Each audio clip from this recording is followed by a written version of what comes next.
personas que tienen algo para decir sobre el tema de Palestina, pero que muchas veces no se pueden encontrar en los medios masivos de comunicación. Acá nadie pretendemos que tenga la verdad de nada, pero sí creo que es interesante que ustedes puedan escuchar otras visiones del tema y a partir de ahí sacar sus propias conclusiones. En encuentros anteriores hemos visto el testimonio del hijo de un general israelí, hemos escuchado el testimonio de varios veteranos del ejército israelí, hemos escuchado el testimonio de un americano, hijo de dos sobrevivientes de los campos de concentración nazi, y hoy vamos a poder ver varios testimonios. Dos son de periodistas israelíes. Una de ellas es la única periodista israelí que cubre el tema de Palestina viviendo en Palestina. Una mujer realmente muy corajuda. Y después hay también un historiador israelí. Y por último hay un pequeño video del expresidente norteamericano Jimmy Carter, que ha escrito un libro sobre Palestina. Eso es lo que pensamos mostrarles hoy, y después, como todas otras veces, nos acompaña la profesora Bárbara Hoffman, de la Cátedra de Estudios Palestinos de la Universidad de Buenos Aires y también profesora de Historia en la Escuela Waldorf Juana de Arco de Palermo. Y quería avisarles que el próximo encuentro sería el sábado 10 de noviembre, en un horario más tarde, sería 20 o 20:30, ¿no? 20:30, porque esa es la noche de los museos del municipio, y vamos a tener acá una muestra de arte africano y también una conferencia por el profesor Boubacar Traoré, que nos va a hablar de la influencia de la cultura africana en artistas argentinos. Y digamos, eso va a empezar el sábado a la tarde. Y nosotros nos retrasamos un poco en nuestro horario de ese sábado para, de alguna manera, cerrar el ciclo de Palestina. Y va a ser sobre el día que Israel atacó a Estados Unidos. Este título puede resultar un poco provocativo o rimbombante, pero realmente durante la Guerra de los 6 días, un buque norteamericano que estaba en el Mediterráneo, en aguas internacionales, fue atacado por buques y aviones israelíes, y este documental que vamos a mostrar, subtitulado, son testimonios de los americanos, los marinos sobrevivientes de esa acción, que cuentan todo lo que sucedió. Con eso daríamos como una especie de cierre al ciclo específico de Palestina, pero el año que viene empezamos a seguir con este ciclo, pero ya tratando temas del Oriente Medio en general, y puede ser focalizando en Siria, en Irak, etc. Pero esta zona que hoy día es tan conflictiva, queremos ir mostrando otras visiones del tema. Así que, bueno, ¿están preparados? Vamos viendo los puntos de video. Un montón de gracias de vuelta por estar. A todos los que vienen reincidiendo, muchas gracias. Bienvenidos a ustedes por primera vez. Yo hice algunos, me voy anotando mientras vamos viendo cada uno de los testimonios o las conferencias, entrevistas. Voy anotando algunos puntos que me gustaría a mí destacar, ¿no? de estas entrevistas, pero por ahí abrir si alguien tiene alguna pregunta o comentario. Una pregunta simulada. Del primer testimonio de Levi es ¿en qué contexto era esto? ¿De qué año es la entrevista? Sí, creo que es del 2013-2014, y era un grupo periodístico en Estados Unidos que quería tratar el tema del lobby israelí en Estados Unidos. Ese era el motivo de ese taller. ¿A raíz de qué es la pregunta? Perdón. No, era para ubicarme. Bueno, porque hay cuestiones temporales que me gustaría por ahí. Estamos atravesando un momento muy particular desde hace, en este último tiempo. Israel no tiene una constitución. Por ahí me estoy adelantando a cosas que quería ir comentando, pero bueno, ya que querés poner en contexto esto, me parece importante porque Israel está, no tiene, como les decía, no tiene constitución, tiene en cambio 12 leyes fundamentales y una de ellas ha sido, ahora incorporada recientemente, la ley de Estados Unidos, que eso venía siendo, digamos, un poco más evasivo y por eso también podía Israel ser presentado como un Estado democrático, pero desde que hay una cualidad legal jurídica sobre la condición judía del Estado, o mejor dicho, la condición de Estado para judíos, hay una presentación del Estado muy a destiempo del resto de los estados en la actualidad, que es, podría ser caracterizado como una etnocracia, no una democracia, sino un sistema democrático para una parte de la población de ese estado. Entonces, creo que ahí hay un punto. Y que todos estos videos son de años anteriores, o sea, porque esto es muy reciente, y bueno, digamos, también este detalle, que no es un detalle, da cuenta del avance progresivo de este proceso.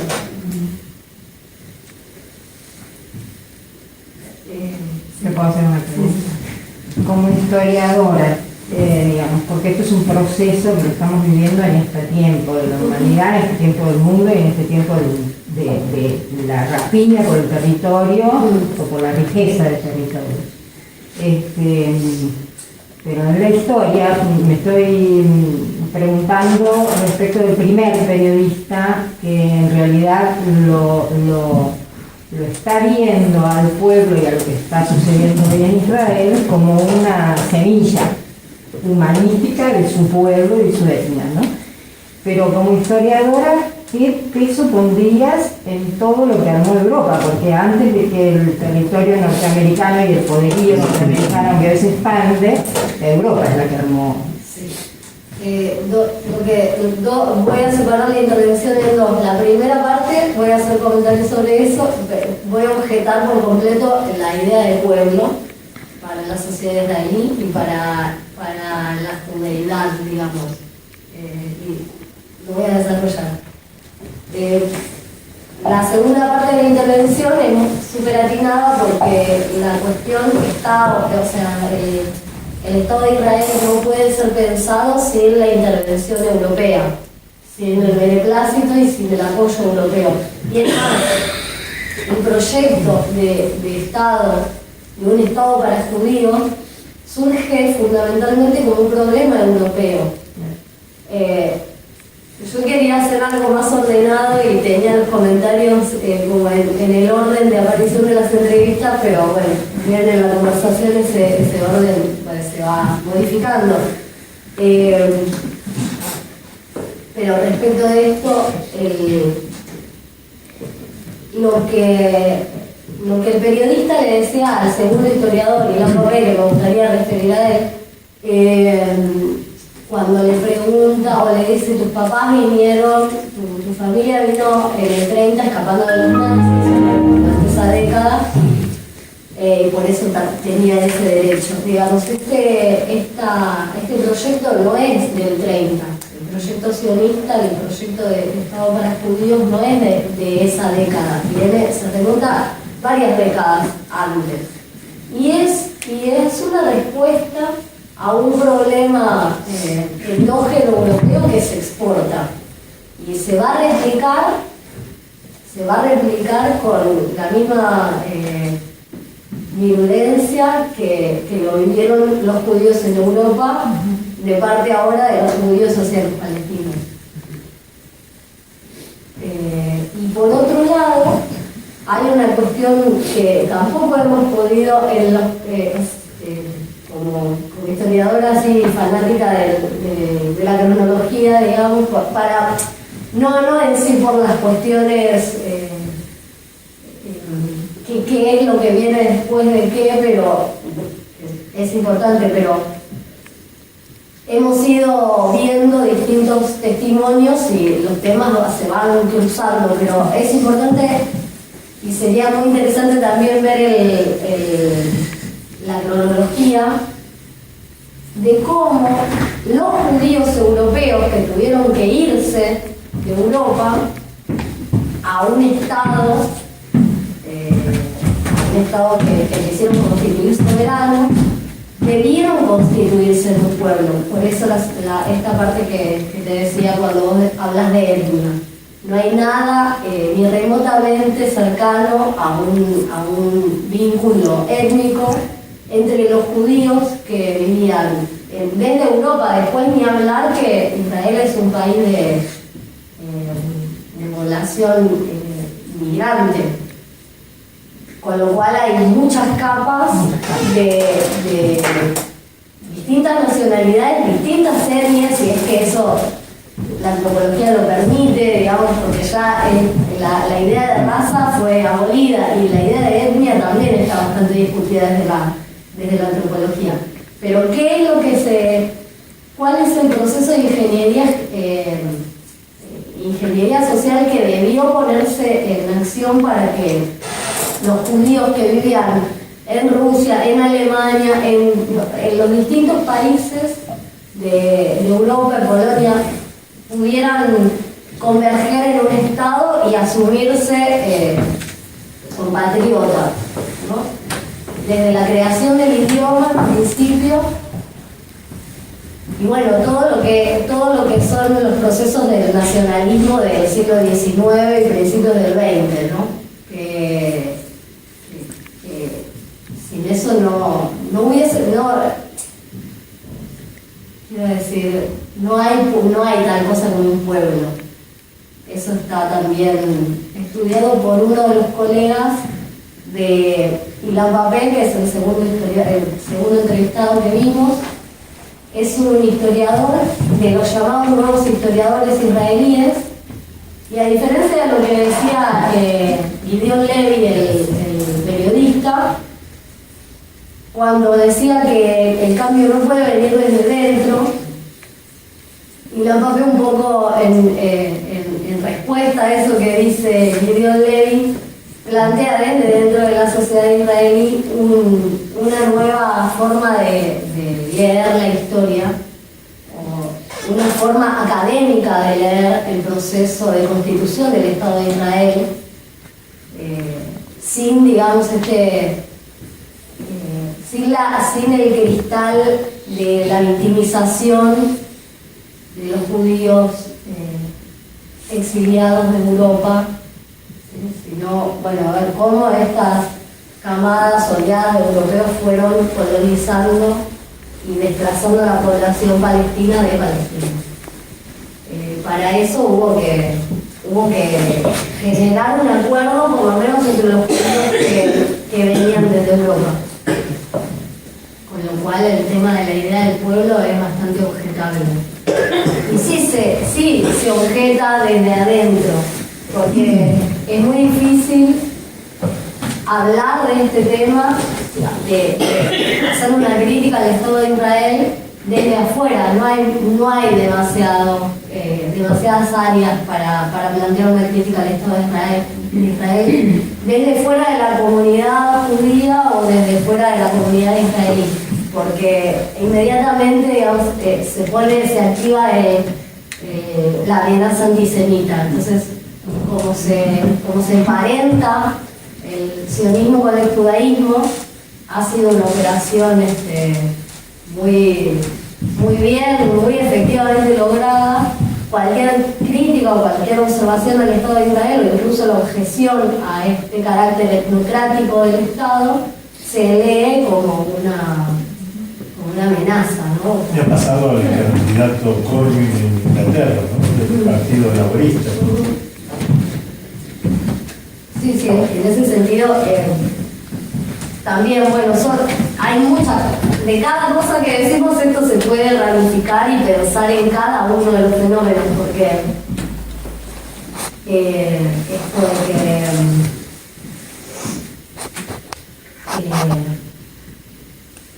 la raza antisemita, bueno, se puede ramificar demasiado. Me perdí un poco en mis pensamientos, pero Quizá quisiera volver sobre el orden que yo había observado de estos tres entrevistados, bueno, de los primeros tres entrevistados, no con respecto al libro. Y habla justamente con esto de que cómo se puede intervenir en esta cuestión sin intervenir productivamente en esta cuestión, ¿no? Empezar a pensar en esto, primero qué nos lleva, qué nos trae a nosotros como argentinos a estar un sábado a la noche, ya lo dije, cada encuentro vuelvo a repetir esta misma pregunta, ¿no? ¿Qué nos trae a nosotros a mí a investigar este tema, a ustedes a estar acá un sábado a la noche viendo esto, siendo que podrían estar haciendo cualquier otra cosa, y un poco reciclar la indignación, el enojo que alguien con una voluntad, no sé, más humanista le puede generar ver que esto es una cuestión que sucede, ¿no? Que a la vista de la comunidad internacional están sucediendo estas cuestiones, digamos, acuerdos transgredidos, crímenes de guerra, crímenes que atentan contra los derechos humanos. Entonces, ¿cómo intervenir desde otro lugar, ¿no? No desde, claramente, bueno, la violencia que incluso está mencionada, ¿no? ¿Cuál es la diferencia entre la violencia israelí y la violencia palestina? Pero incluso como acto de defensa o como acto de resistencia tampoco está sirviendo demasiado, y peor, y más los testigos, digamos, observadores de esto, cómo podemos intervenir sin enojarnos o, bueno, sin indignarnos, ¿no? De que puede generar ser testigos de esto. Y hay un punto en el que me parece que poder observar que esta operación se reproduce con la propia deshumanización, esto que mencionaba alguno de los entrevistados, que era, bueno, cómo se deshumaniza al palestino, ¿no? Pero esa mirada deshumanizante sobre el otro es una mirada de un sujeto profundamente deshumanizado. Entonces, sí me permito estar en desacuerdo con esa idea de que desde dentro no hay posibilidad de modificar, porque justamente es desde dentro que pueden, ¿no?, hacerse pequeños ajustes o grandes modificaciones a eso que es lo que impulsa el engranaje, ¿no? Porque... ¿No son los que dieron testimonio también de adentro? ¿Cómo? Los que dieron esos testimonios también son de adentro. Sí. Entonces ya ellos mismos, sería como una contradicción decir que no se va a poder hacer nada, porque ellos mismos ya son un ejemplo de que sí se puede hacer algo. Ahora, la pregunta que yo me hago parte de todavía es, ¿qué pasa con los estados, si es que existen, amigos de Palestina? Porque acá sabemos que Estados Unidos, el MAS, el Canadá, ¿no?, apoyan todo lo que ocurre desde Israel. Pero ¿qué pasa con otros estados que apoyan Palestina, sí, o no hay? Bueno, ahí hay un tema, porque también habría que hacer una periodización del conflicto, para decirlo de algún modo, porque también el término conflicto no sé si llega a describir bien esto que pasa, ¿no?, en Palestina y en Israel. Pero ha habido distintas percepciones y distintos alineamientos y distintas agendas de cada uno de los países de la región. Entonces, hay algún tipo de vínculo con algunos sectores, porque por otro lado también es muy compleja la situación dentro, o sea, en Palestina, porque Palestina está fragmentada no solo geográficamente, sino y fundamentalmente demográficamente, y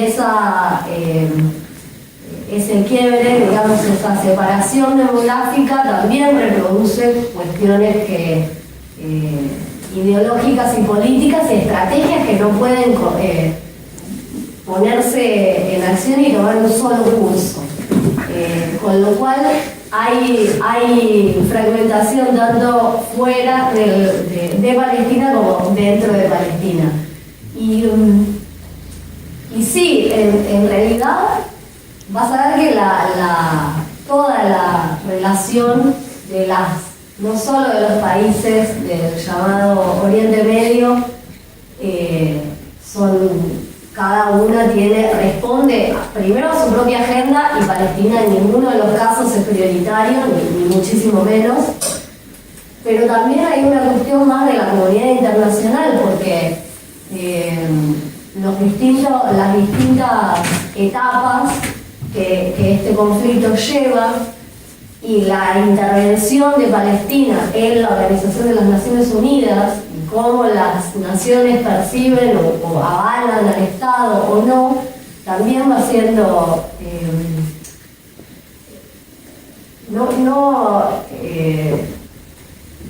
no termina de ser garantía para que Israel discontinúe el curso de acción, en principio, ¿no? Porque todo lo establecido por la ONU, de hecho, digamos, la línea de partición y cuestiones que fueron, ¿cuál es el término? No recomendaciones, sino hay varias categorías de resolución de la ONU, desde recomendación a resolución, que han sido sistemáticamente violadas, transgredidas por el Estado de Israel. Con lo cual, lo que puedan hacer o no los países vecinos, lo que puedan hacer los países de la comunidad internacional, bueno, es un tema. El boicot comercial, ¿no? O sea, sí, la sociedad civil, ¿qué podemos hacer, digamos, como si uno quiere hacer algo de algún modo desde este lugar? Y en primer lugar, sí, hay lo venimos repitiendo, una iniciativa que se llama Boicot, Desinversión y Sanciones, que es, parte de uno de los principios de la lucha contra el apartheid en Sudáfrica, que es el boicot a los productos producidos en Israel o en los territorios ocupados.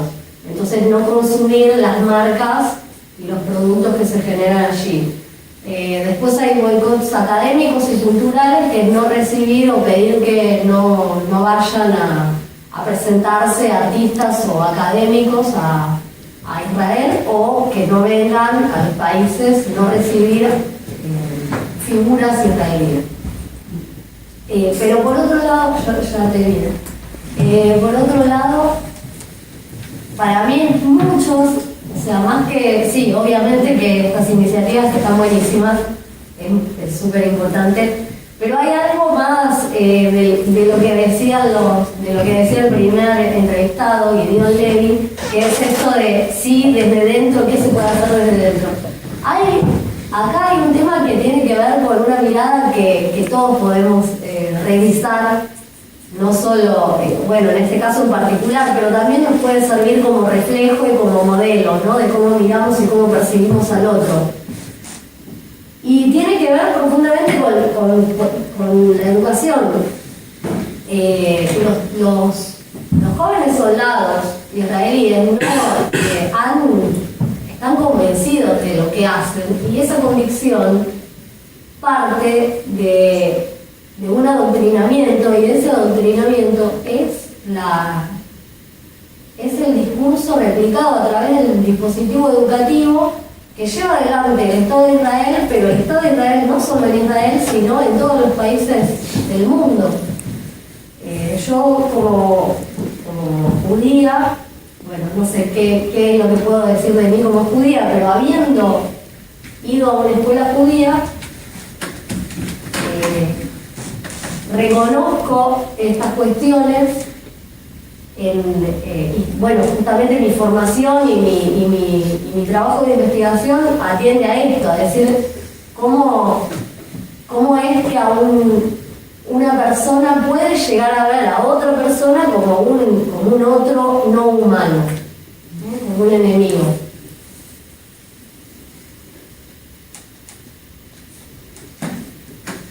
Sí.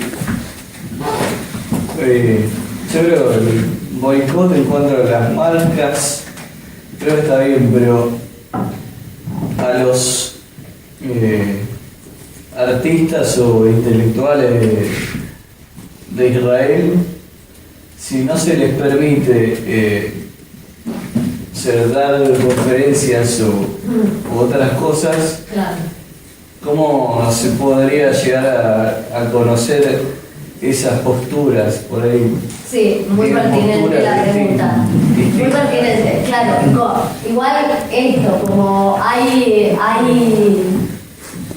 un grupo, en historia por lo menos hay un grupo de historiadores que son los llamados revisionistas o nuevos historiadores, de los cuales Ilan Pappé, el segundo entrevistado, forma parte, y son esos obviamente los que están haciendo, a los que hay que dejar entrar.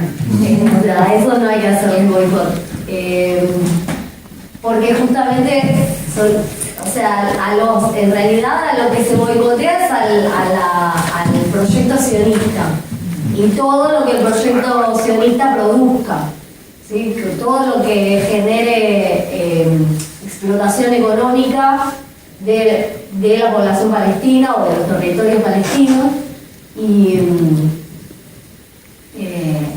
sí, es pertinente la pregunta. No, a Ilan Pappé, de hecho, el año pasado estuvo acá, lo entrevistamos con la cátedra de la que participo y dio una conferencia, una presentación de uno de sus libros y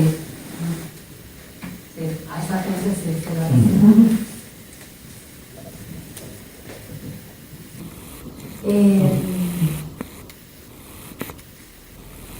Sí, creo que acá el tema así, como los temas centrales radican en este punto, ¿no? De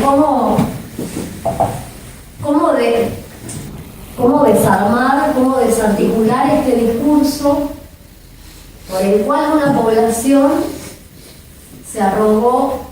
A ver, quiero decir con esto que hay hechos que son innegables. De hecho, el proyecto de creación de un Estado para judíos, por lo menos hacia el final del siglo XIX, responde a cuestiones de carácter concreto, o sea, a hechos fácticos.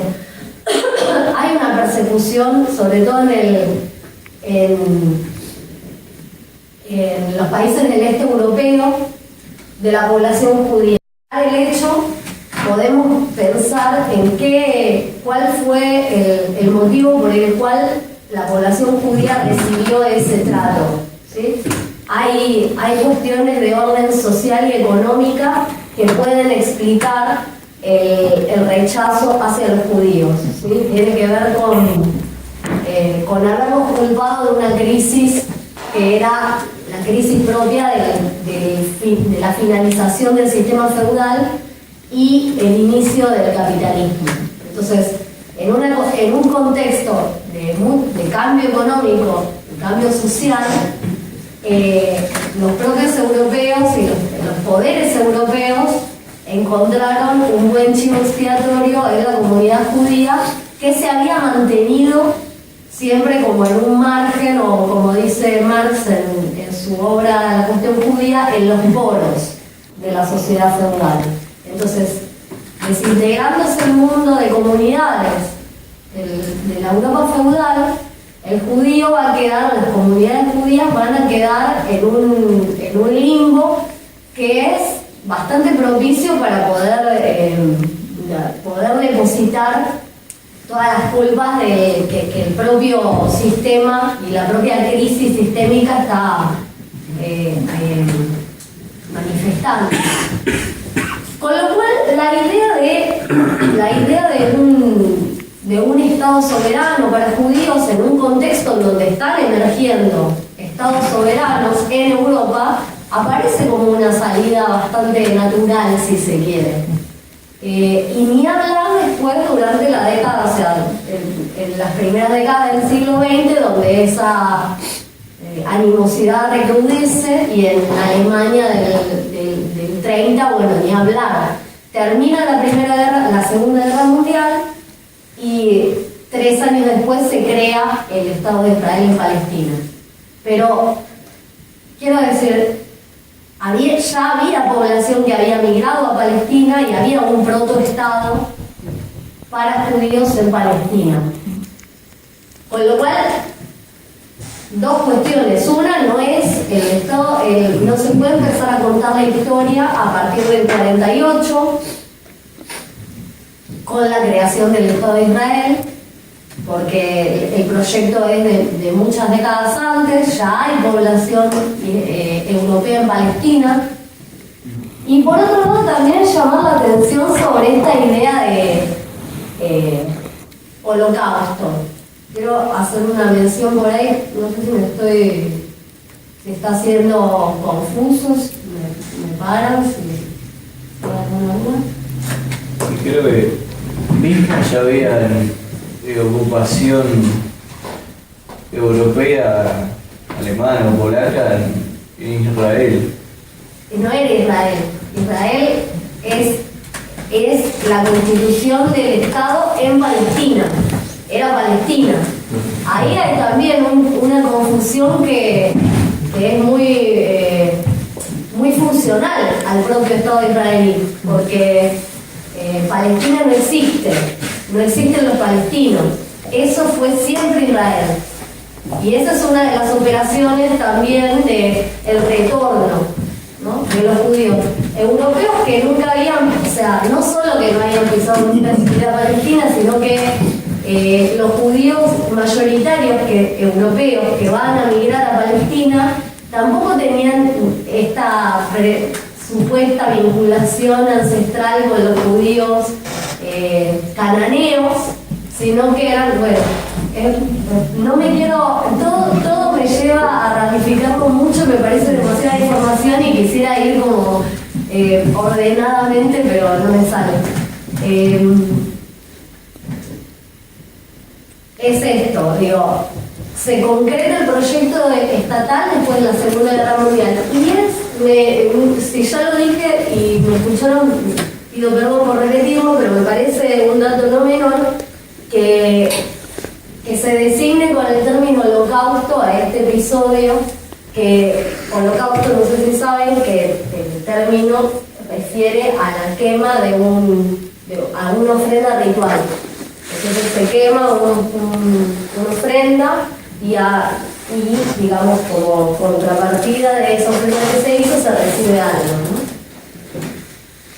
Es por lo menos llamativo y incómodo que a ese acto de, 6-5 millones de personas gaseadas sea retribuido con un Estado para los sobrevivientes, digamos. En ese momento es cuando se hace para los países europeos, se hace urgente la resolución de la llamada cuestión judía, ¿no?, después de la Segunda Guerra. Pero por eso digo, es un problema europeo exportado, ¿no?, y replicado y resuelto a la forma europea en Palestina. Así que la víctima se convierte en victimario.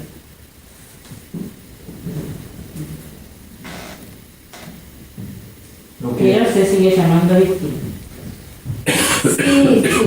Sí. No, porque ni siquiera se arroga ahora la nueva ontología de decir, bueno, ahora somos nosotros los que controlamos o sea, no van a asumir esa posición. O sea, se siguen siendo, incluso también, toda la terminología de esta situación del conflicto y de cómo se lee esta historia expresa esto. ¿Cuál es el nombre del ejército? Es Fuerzas de Defensa Israelíes. O sea, es un ejército, un Estado que se implanta y tiene un ejército que se defiende, como si hubiese estado siempre ahí y tuviese que protegerse de los que vienen a atacarnos, ¿no? Cuando la operación fue a la inversa.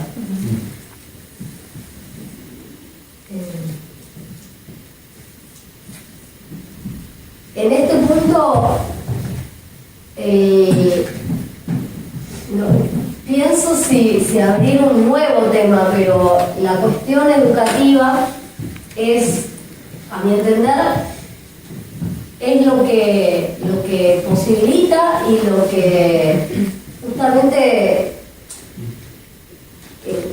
desde esto que es inmaterial, ¿no? La reproducción de una tradición, de una historia, de una cultura, genera un efecto muy muy concreto, y es esta convicción, ¿no? De que lo que decía, esta tierra nos pertenece.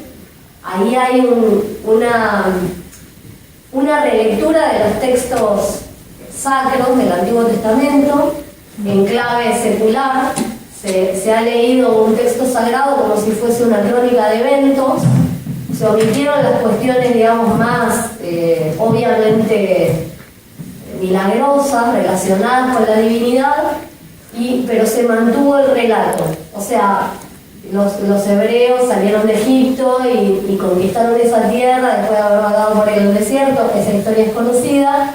Bueno, no sé, por ahí las aguas no se abrieron, como cuenta el relato, pero de algún modo pasaron, porque la marea estaba más baja. Bueno, se puede, cuando se vuelve, se hace, yo tengo mi trabajo de investigación que fue como el proceso de la historia de mi vida y de mi educación, tiene que ver con esto justamente, con qué es lo que cuenta el relato bíblico, qué es lo que cuenta el Estado de Israel como en su dispositivo educativo, cómo se recibe en el resto del mundo de la misma manera, y qué pasa cuando nosotros hacemos una investigación arqueológica y académica con los criterios académicos, científicos imperantes. Vamos al territorio y vemos que no hay, no solo desde la arqueología en Palestina y en Egipto, sino desde otras disciplinas como la asiriología, la hititología, que son los imperios que estuvieron durante el periodo que abarcaría este relato. No hay ninguna prueba que pueda siquiera confirmar alguno de los eventos del relato bíblico. Con esto no le estoy restando importancia al relato bíblico, sino que lo estoy ubicando en un lugar particular, digamos, que remite escrituras de un orden mítico-religiosa, espirituales, de otro orden, no históricas. Entonces, bueno, ¿qué pasa con esa operación? ¿Por qué? ¿Cómo fue posible esa operación? ¿Cómo fue posible esa relectura? ¿Y a qué intereses responde? Entonces decir, no, porque los judíos somos un pueblo inalterado, continuo, que desde hace 2000 años, 2000 y pico de años, fue expulsado de su tierra, y todos los judíos deberíamos estar retornando a Israel, nuestra patria histórica, o sea, si no se replica desde el dispositivo educativo, no hay forma de que alguien decida portar armas por un territorio que le es completamente ajeno. Pero ahí hay como unas fibras, o sea, como la construcción de una sensibilidad sobre un relato mítico. Que se puede hacer eso. ¿Cómo se puede este conflicto que hay ahora desde adentro? El primer periodista que decía es imposible por las características que él daba, lo que dice la otra persona que sí es posible.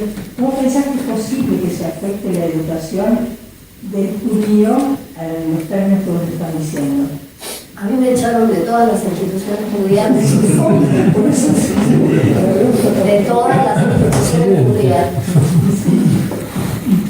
Una vez, yo trabajo en un secundario, en Juana de Arco, y por ahí se lo conté, perdón a todos los que ya me escucharon y si repito alguna cosa, perdón. Vino en primer año, ahora este jovencito está en tercer año. En primer año venía de una escuela, había hecho séptimo grado en nuestra escuela, pero sexto grado creo que toda su escolaridad la había hecho en una escuela judía.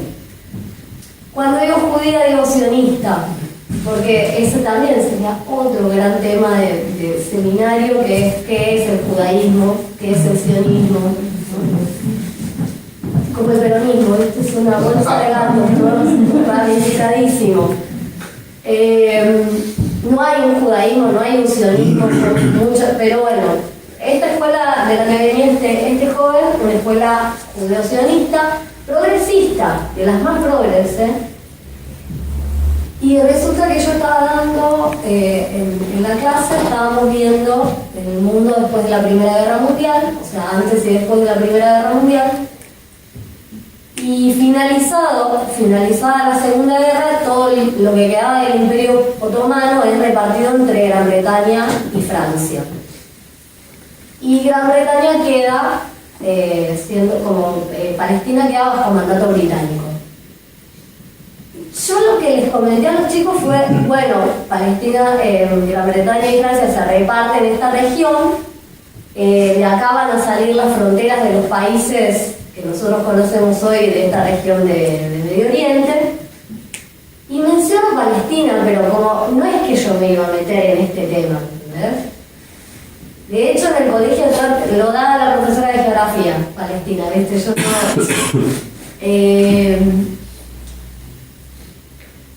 y me dice, espera, ¿qué es Palestina?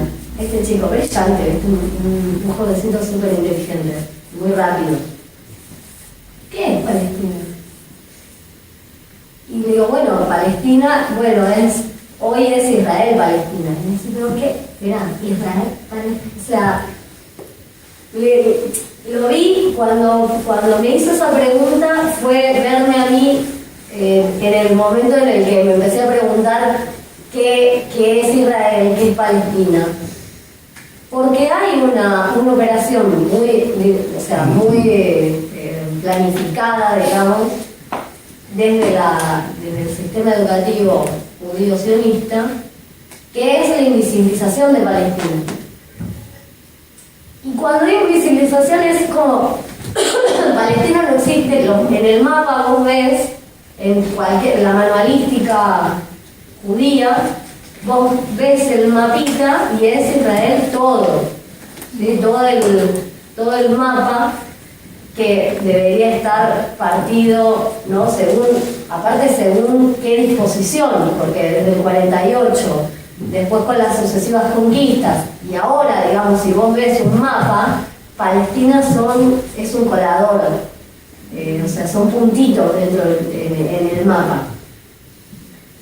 Y cuando le digo esto, Palestina es Israel, y me dice, Israel es Palestina, o sea, él sabía, claro, obviamente que uno crece también sabiendo que los palestinos son los enemigos, sin saber qué son los palestinos, porque hay desde el sistema educativo una negación a que hubo una conquista del territorio, pero una negación también a que hubo una reconquista, si se quiere, porque el primer acto de la historia, cuando se cuenta la historia del Estado de Israel, se cuenta como salimos de Egipto, mentira, o sea, mentira no, quiero decir, es otro registro. No hubo hebreos en Egipto, las pirámides en Egipto no las construyeron hebreos, no eran esclavos los que construían las pirámides en Egipto, o sea, eso también los egiptólogos lo tienen resaltado. Pero el inicio, digamos, de la estatalidad israelí, si se quiere, mirado desde esta lógica y leído desde esta perspectiva, se inicia en el acto ilegítimo de la conquista de Canaán por parte de esos hebreos.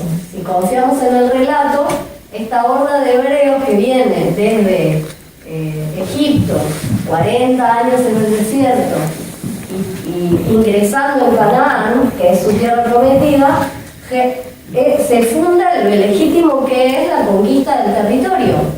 Y eso está registrado, digamos, en el texto bíblico, ¿no? Como que incendien las ciudades, que tomen, o sea, que no se queden que no se casen con las mujeres que queden.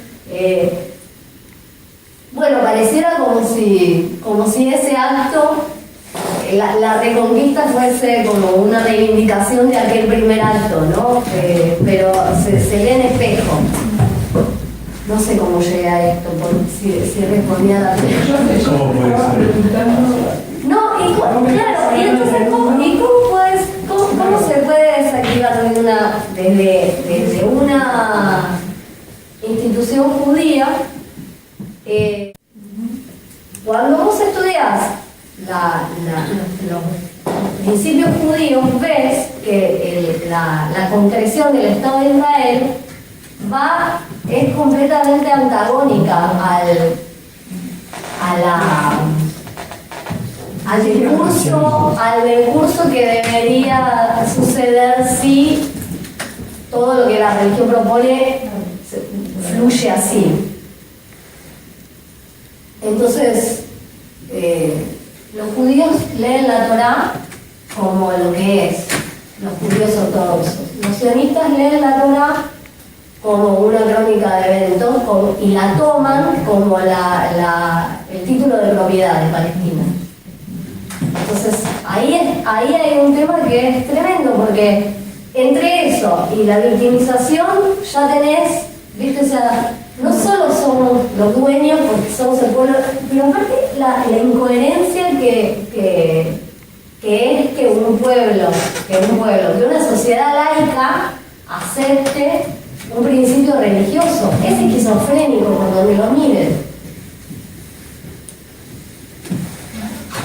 Perdón, acá me parece que es interesante también ver que no hay un principio. Vos antes tocaste un tema que es un tema fundamental en el conflicto, como en tantos otros, que es la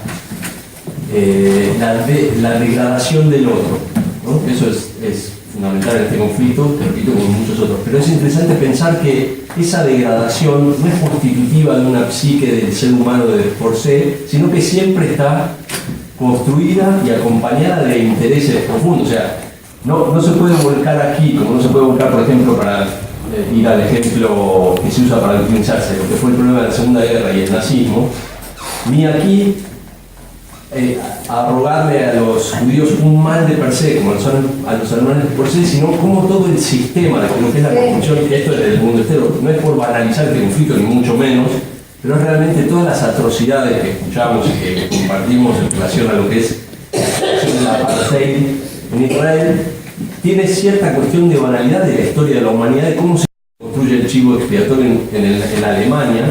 Y uno no podría pensar que los alemanes son la encarnación del mal, a diferencia de otras naciones, ¿no? Digo, estoy hablando esa idea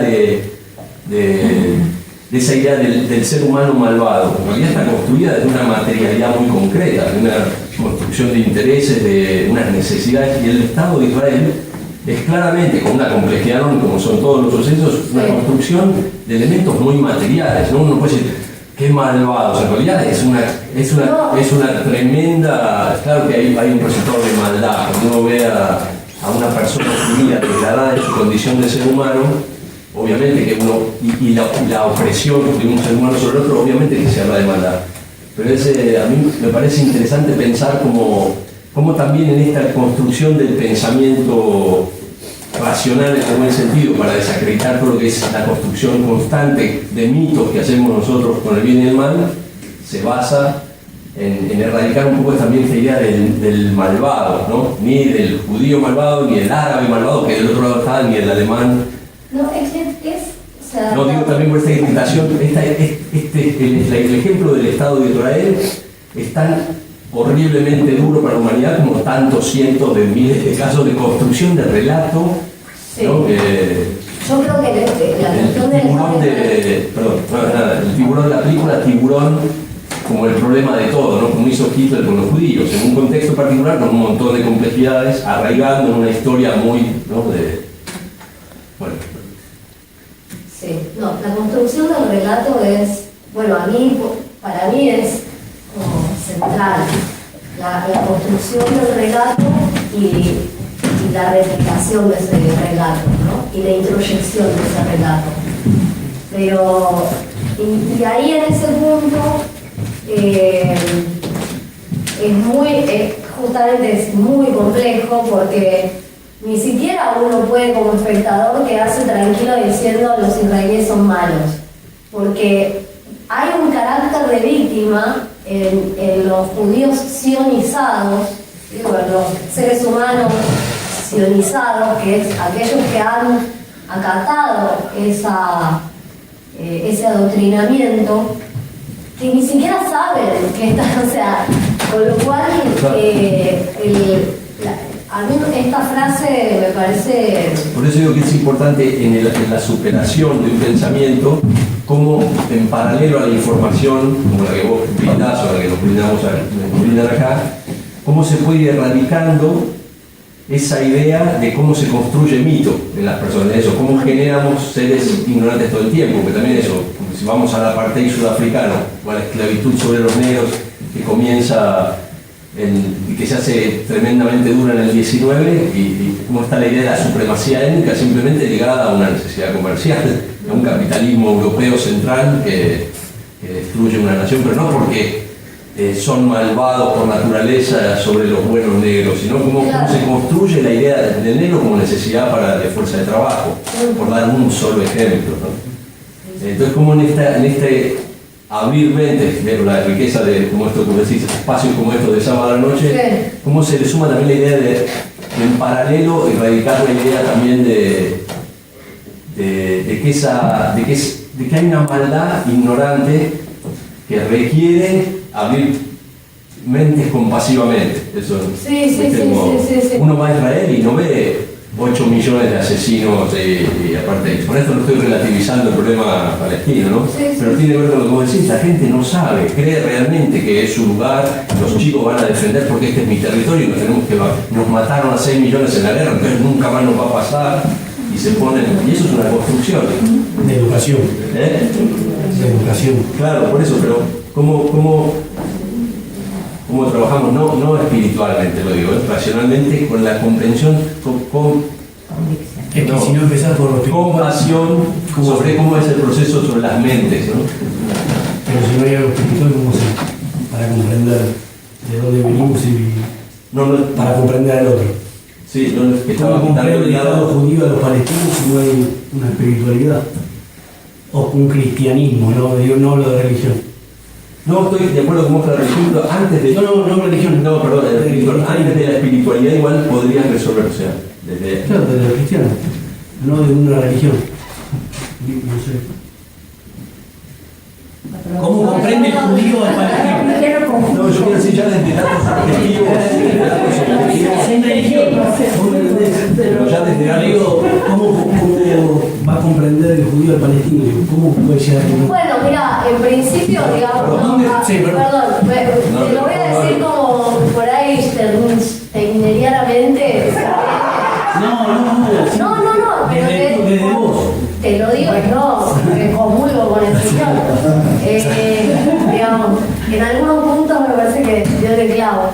Pero esto de llegar a lo espiritual a través de un proceso racional, ¿no? Como de una búsqueda que en mi caso tiene que ver más con una cuestión, con una investigación académica muy intelectual, y eso me va llevando, digamos, me va llevando sola a un lugar sí, pero no estoy hablando de espiritual, estoy hablando de la observación. Ajá. Desde la observación del otro. Sí, yo creo que me conecté con el palestino.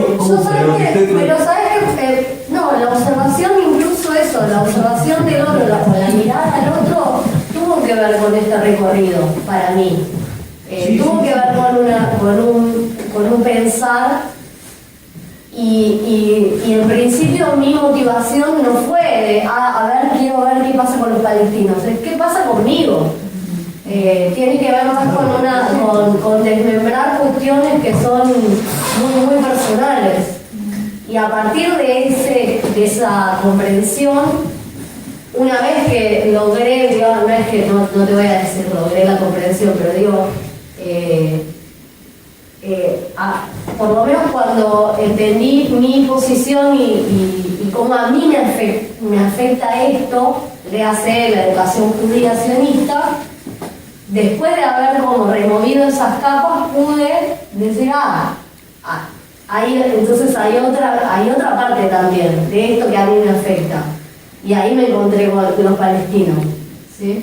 O sea, lo pongo entre comillas porque tampoco estuve en Israel, no estuve en Palestina, y el contacto que tengo con palestinos son argentinos, o sea, bueno, no sé, gente de la embajada, qué sé yo, gente que vive acá, no está viviendo afectada por allá, ¿no?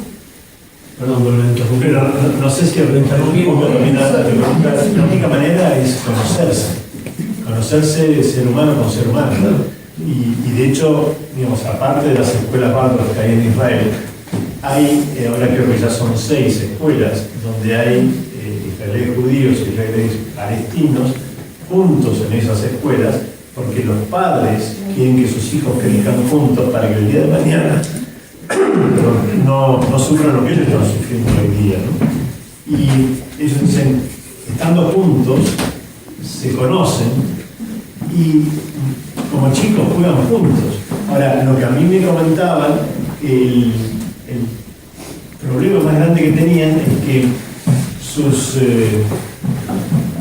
compatriotas, por así decirlo, se les quejaban de que se juntaban con el enemigo. O sea, las familias palestinas se quejaban de esos palestinos que estaban en esa escuela mixta y las familias judías recibían de otros judíos también o sea que hay como una animosidad de no quererse juntar, pero Lo mismo una vez que se juntan... con la orquesta de Barenboim, ¿no? Claro. Que cuando van a casa, cada uno a su hogar, le reprochan que está en esa orquesta con el enemigo. Sí, yo le tuve que pedir disculpas a mi alumno porque después, no sé, fue y le contó a mis padres que Israel es Palestina y que Israel se implantó en Palestina y llamaron a la escuela. Y Bárbara, ¿viste?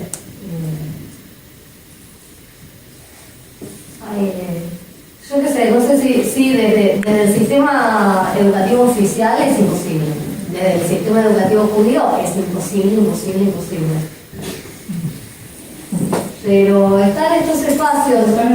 Los seres humanos, digamos, más allá de las instituciones y los espacios y los judíos, estamos los seres humanos, también en Israel, en Palestina, digamos, en eso es. También hay una ONG donde hay 500 personas, 250 judíos, 150 no judíos, que todos han sufrido en carne propia el efecto del conflicto. Por ejemplo, hay una madre judía cuyo hijo, cuando fue conscripto, fue muerto por un francotirador palestino. Y hay un padre palestino cuya hija le faltan piernas por un bombardeo israelí. Los 250 y los 150, todos sufrieron algo en su familia, en carne propia. Sin embargo, ahí estamos juntos en esta ONG en un movimiento de paz. Entonces, tratando trascendiendo el dolor personal para que otros no sufran lo que ellos ya han sufrido, ¿no? Son a lo mejor contados con cuentagotas, pero es todo lo alentador que hay, ¿no? Por eso yo también creo que la solución viene de adentro, ¿no? De afuera se puede ayudar, pero... Sí, no, y tampoco se puede hacer de otra manera. O sea, es la situación que nos toca y ¿qué podemos hacer? O sea, si te afecta una situación que te excede, a mí me excede por completo esto, soy docente, soy historiadora, a mí me constituye esto. Entonces, y me atraviesa de esta manera, y no tengo otra forma de... Yo no voy a ir a... No hay más que hacer, que es hacer lo que uno es, y y que eso fluya, digamos, y poder compartirlo. Por ahí es un poco idealista, lo estoy diciendo, hippie, no sé, pero si no hay otra cosa.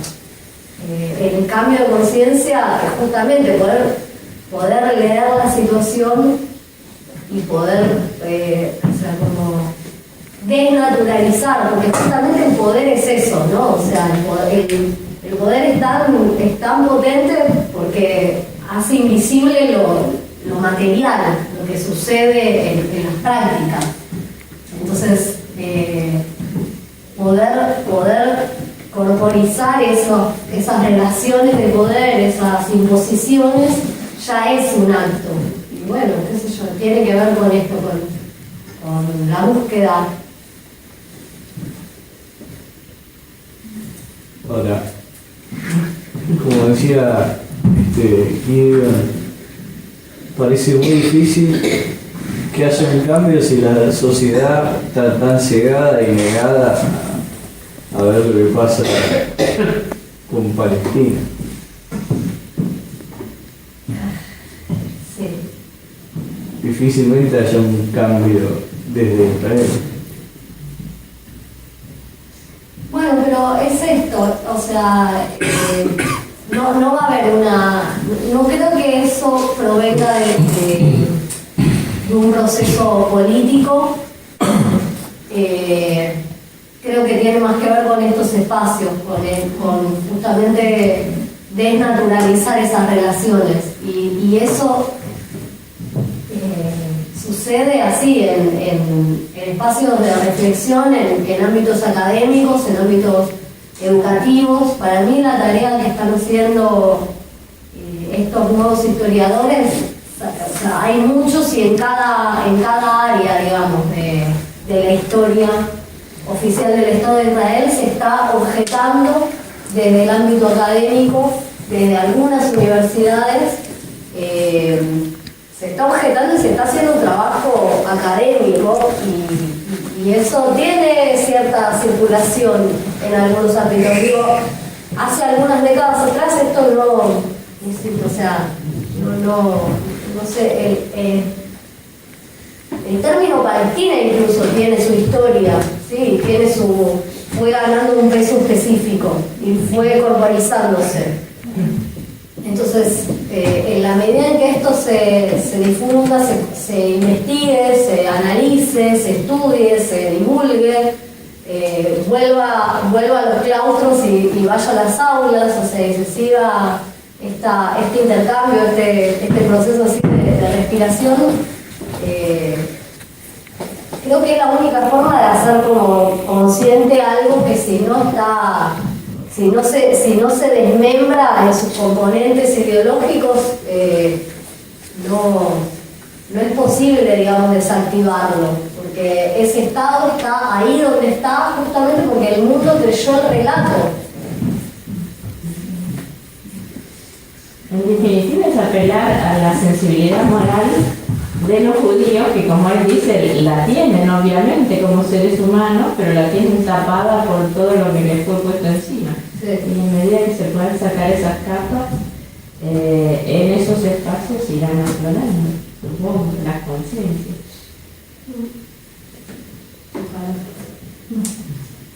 Vos me mandaste material interesante que en Estados Unidos aparentemente cada vez más la juventud judía está empezando a no dejarse llevar más por un relato así oficial, ¿no? Según Chomsky, el gran cambio va a venir desde los universitarios judíos de Estados Unidos, donde hay una mayoría judía, sí, y que ya se están empezando a dar vuelta. Que, por ejemplo, antes era absolutamente impensable que un profesor en la universidad se expresara contra el Estado de Israel, y que hoy en día es bien aceptado y escuchado. Yo me entrevisté un minuto en Columbia, en Nueva York, con Rashid Khalili, que es un palestino viviendo en Estados Unidos, que es catedrático de esa casa de estudios, y le pregunté eso, como si alguna vez cómo percibía esto, ¿no? La ley, no, me dijo que nunca había nunca lo habían acusado de antisemita y tal. Pero en dirección opuesta a esto, a un tema que no sé, por ahí conversamos con vos, bien del espíritu del tiempo, ¿no? De cómo se construyen relatos y cómo intentan como establecerse esos relatos. Hay en la misma universidad, me contaba un amigo, como una alerta, digamos, que los profesores tienen que dar cuando van a referir a determinados temas que pueden llegar a herir tu sensibilidad. Y esto, digamos, atiende a esta idea de posverdad, digamos, y si algo contradice los valores que vos traes, podés retirarte del aula y no participar en esa clase. Por lo cual, digo, si en no sé, me imagino que esto tiene consecuencias de si van a contradecir, no sé, la perspectiva creacionista. En una clase de biología, un católico puede levantarse y retirarse del aula, ¿no? Si van a hablar de evolución, por ejemplo. No sé muy bien cuáles son las implicancias, pero en términos políticos es peligroso. Si en una universidad habilitan a que por cuestiones emotivas, digamos, emocionales, uno pueda retirarse del aula si los contenidos que se imparten contradicen ese relato que a mí me ha convencido, más allá de que... retirar, supongo. ¿Cómo? Igual no se puede retirar de ninguna clase. Sí, no, pero más de orden oficial. Claro, está bien. De orden oficial, ¿no? La franja ausente. Una alerta, claro. Por el otro lado, no sé hace cuánto fue, pero a Norman Finkelstein, que es el que vimos la última vez, lo echaron de la universidad donde él estaba. Y después por la huelga de hambre que hicieron alumnos y por las manifestaciones de los demás docentes, la universidad tuvo que hacer declaración oficial de que él en realidad no había contravenido nada, sino que simplemente no deseaban contarlo más entre sus... No lo reincorporaron. No lo reincorporaron. Tuvieron que dar la cara de por qué lo habían echado. O sea que recibieron presiones, y esto fue hace evidentemente pocos años, ¿no? A las dos caras.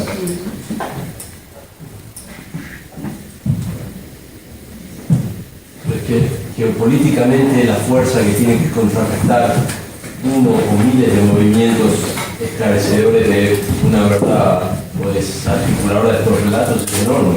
Digo, si pensamos en la geopolítica hoy con Trump y Netanyahu allá, pensar en reclamar sensibilidad morales a los israelíes me parece válido, pero un poco ingenuo también en un lugar, ¿se entiende? Esto lo digo en el mismo tono de quitar un poco de responsabilidad sobre esa individualidad de insensibilidad o de maldad, sino que es tan complejo, es tan fuerte, está tan arraigado en el útero de este problema, ¿no? Las complejidades de los intereses, que realmente la fuerza que tiene mucho valor, digo, toda esta cantidad de núcleos como esta noche de sábado, ¿no? Pero hay que saber que es... ¿Cómo no va a sufrir una universidad norteamericana presiones sobre profesores, sobre alumnos, con lo que es la política actual, digo, en este momento? No, y el fenómeno que estamos viviendo a nivel global va en dirección contraria a esto, ¿no? O sea, hay un viraje a la derecha que es... Y el contexto, uno ve el sistema de alianzas entre los países y decir, bueno, estamos en un escenario así muy próximo a un enfrentamiento bélico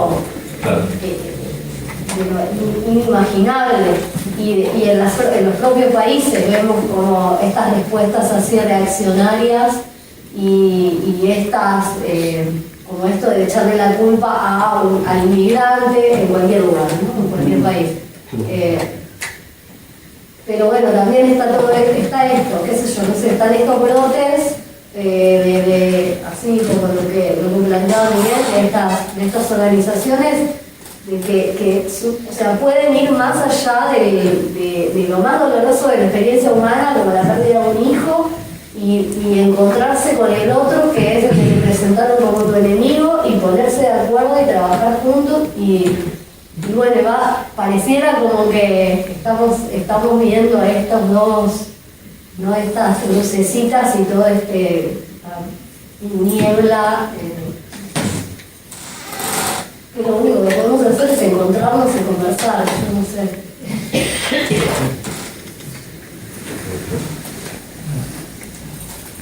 Un estudio de una universidad norteamericana hicieron un análisis de varias décadas sobre los movimientos que habían producido cambios en forma pacífica y mostraban que en promedio, si contaban con un 3,5% de personas activas dentro del movimiento, era suficiente en promedio para que fueran exitosos. O sea que realmente uno habla de que hay mayorías silenciosas, pero si hay un 3,5 que se activa, sería a dedo una regla, vamos a decir, bueno, si 3,5 llegamos a ser activos en un tema, tal vez se puede hacer un cambio positivo pacífico, ¿no? Eso es un dato cuantitativo que, bueno, tiene sus restricciones, pero que por lo menos muestra que sobre la historia relativamente reciente, bueno, a veces uno cree que hay que ser, no sé, una mayoría absoluta para cambiar algo, pero a veces algunos activos, algunos conscientes, yo diría, y un poco lo que tratamos de hacer acá es eso, de despertar un poquito, no de llevar una ideología hacia nadie, pero que estando más despiertos y alertas podamos no consumir tantos engaños y a lo mejor conversando con otros hacer que esto se mueva y cada vez ser menos títeres de otros, ¿no? Sí, en ese sentido el caso, lo que uno trabaja, que es muy específico y alejado, que sea como un ejemplo de conducta. Esto es pensar, para mí el caso palestino es pensarnos, digamos, como humanos.